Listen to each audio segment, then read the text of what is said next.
Clip number 6، اس میں انشاءاللہ آپ سورہ بقرہ کی آیت نمبر 10 سے 12 کی تلاوت، ترجمہ اور تفسیر صراط الجنان سنیں گے۔ بسم اللہ الرحمن الرحیم۔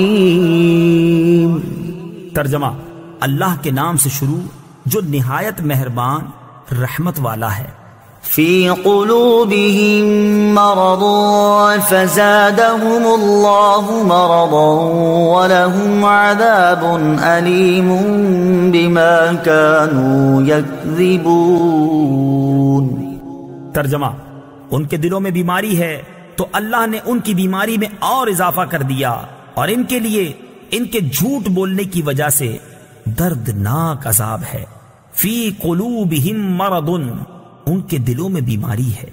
تفسیر صراط الجنان میں ہے، اس آیت میں قلبی مرض سے مراد منافقوں کی منافقت اور حضور پرنور صلی اللہ تعالی علیہ وسلم سے بغض کی بیماری ہے۔ معلوم ہوا کہ بد عقیدگی روحانی زندگی کے لیے تباہ کن ہے۔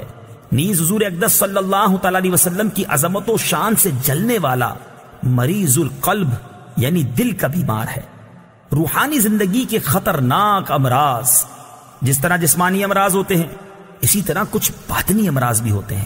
جسمانی امراض ظاہری صحت و تندرستی کے لیے سخت نقصان دہ ہوتے ہیں، اور باطنی امراض ایمان اور روحانی زندگی کے لیے زہر قاتل ہیں۔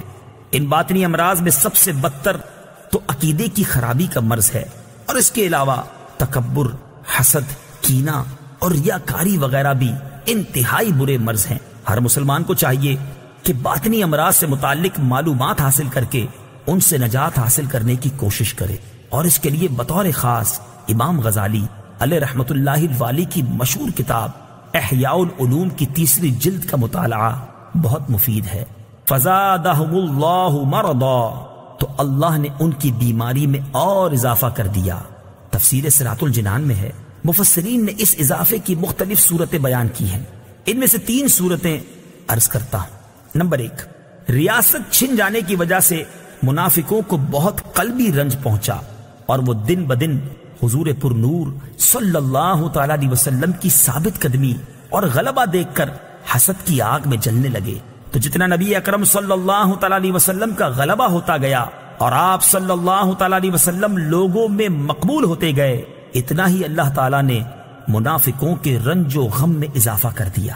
نمبر 2، منافقوں کے دل کفر، بد عقیدگی اور نبی کریم صلی اللہ تعالی علیہ وسلم سے عداوت و دشمنی سے بھرے ہوئے تھے۔ اللہ تعالیٰ نے ان کی ان چیزوں میں اس طرح اضافہ کر دیا کہ ان کے دلوں پر مہر لگا دی تاکہ کوئی واعظ و نصیحت ان پر اثر انداز نہ ہو سکے۔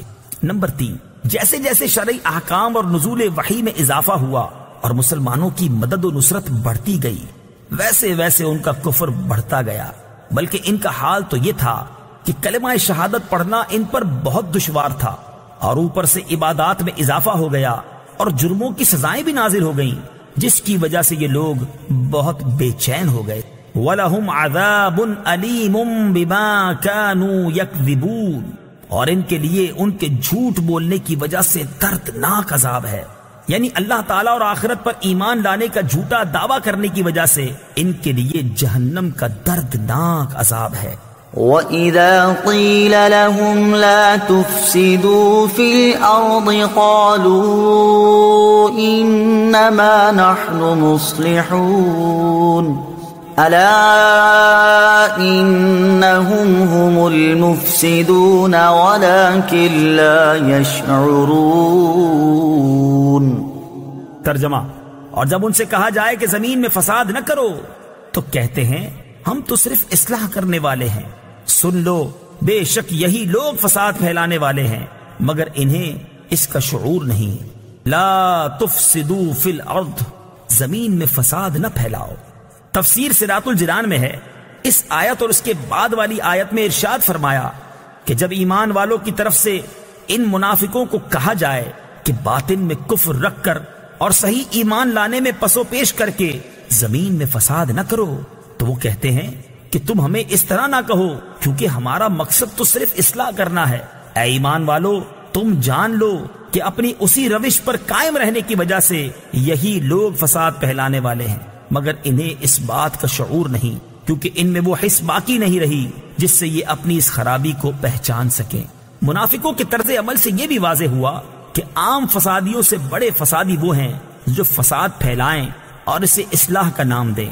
ہمارے معاشرے میں ایسے لوگوں کی کمی نہیں جو اصلاح کے نام پر فساد پھیلاتے ہیں اور بدترین کاموں کو اچھے ناموں سے تعبیر کرتے ہیں۔ آزادی کے نام پر بے حیائی، فن کے نام پر حرام افعال، انسانیت کے نام پر اسلام کو مٹانا اور تہذیب و تمدن کا نام لے کر اسلام پر اعتراض کرنا، توحید کا نام لے کر شان رسالت کا انکار کرنا، قرآن کا نام لے کر حدیث کا انکار کرنا وغیرہ سب فساد کی صورتیں ہیں۔